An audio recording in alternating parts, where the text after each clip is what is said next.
This time we're going to be having a look at Saint Joseph and Padre Pio. They were both devotees of the child Jesus. It's about how Padre Pio was devoted to asking Saint Joseph's intercession.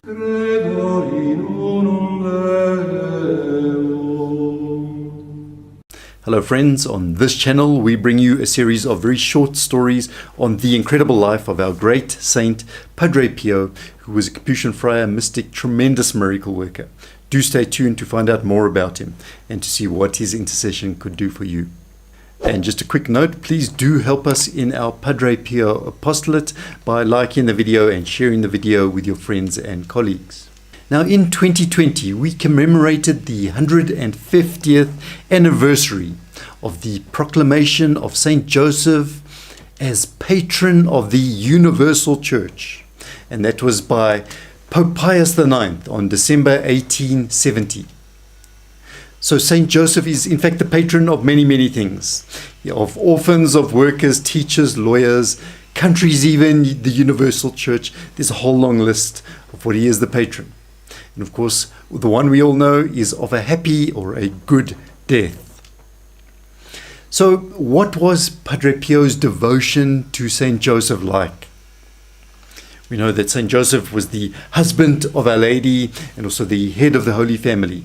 So he had a strong devotion to Saint Joseph. Let's investigate a little bit.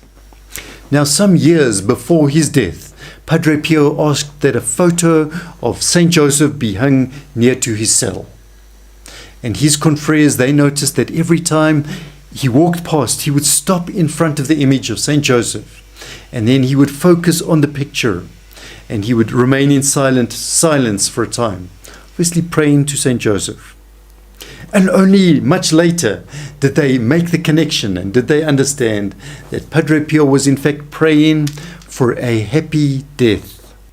So let's see what this concept of happy death, how it turned out in Padre Pio's case.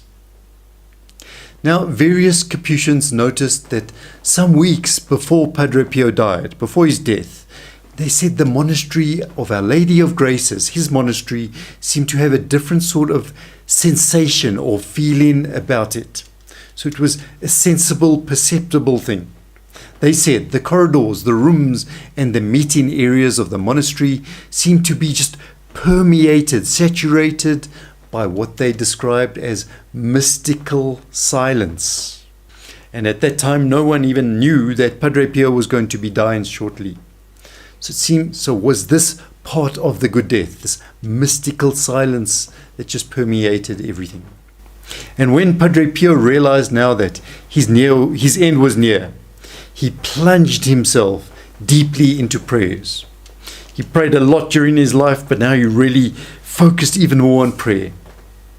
And one of his spiritual sons described it like this: the life of Padre Pio was dedicated to prayer.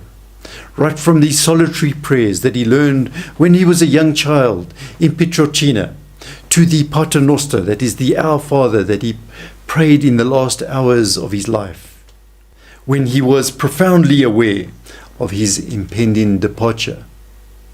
And he said, in his temptations, in Padre Pio's temptations, he prayed.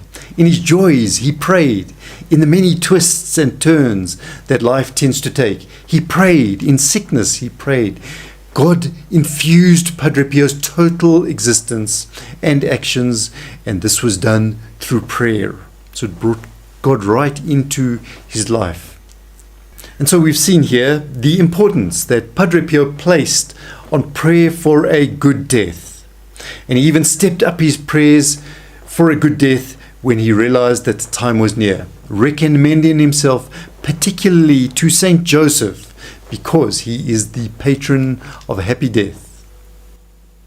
Then next time on the channel we're going to be having a look, investigating a little bit about the holy souls in purgatory.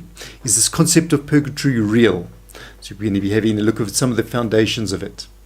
Please do help us once again in our apostolate by liking our video and sharing the video, and make sure that you have subscribed for next Friday's Mass dedicated to Padre Pio. And in this Mass, all of your intentions will be brought to Padre Pio. So please do join us for that. You can see the video on the end screen, how to subscribe.